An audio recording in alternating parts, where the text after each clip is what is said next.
Doctor সাহেব। হ্যাঁ জি বলেন। ডাক্তার সাহেব, আমার রাইতে ঘুমে ধরে না। তাহলে আপনি দিনে কি করেন? দিনে আমি 12 ঘন্টা ঘুম পারি, কিন্তু রাইতে আমার ঘুম ধরে না। দিনে আপনি ঘুম পারেন কে? আপনার তো রাইতে ঘুমান লাগবো। কিন্তু ডাক্তার বাবু, আমি রাইতে ঘুমাইলে দিনে ঘুমে ধরে না। আরে আপনি দিনে ঘুম পারেন কে? রাত্রে ঘুম পারবেন? আরে ঘুমাবেন মারে কি কই। আচ্ছা ভাই, আপনি দিনে কাজ করবেন আর রাত্রে ঘুম পারবেন। মানুষ যদি সারাদিন কাম করে তাহলে ঘুমাইবো কখন? তোমার মান কি কই? আচ্ছা তুমি কি ঘুমের ট্যাবলেট নাও? আমি ঘুমের ট্যাবলেট নিয়ে আরি না, আমি খাইয়া লাই। তুই খাইয়া মরে যা। আচ্ছা, খাইয়া মন মনে আপনার কত হয়েছে সেটা কোন?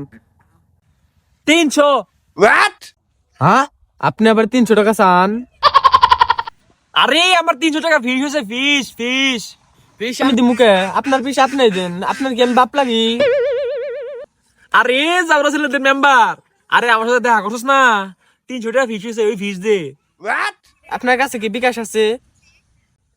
হ আছে। আচ্ছা তাহলে এক কাজ করেন, আপনি আমার বিকাশে 300 দেন, আমি আপনার ক্যাশ দেই। হ্যাঁ দাঁড়াও দিতেছি। আরে ও মন্দির পোলা,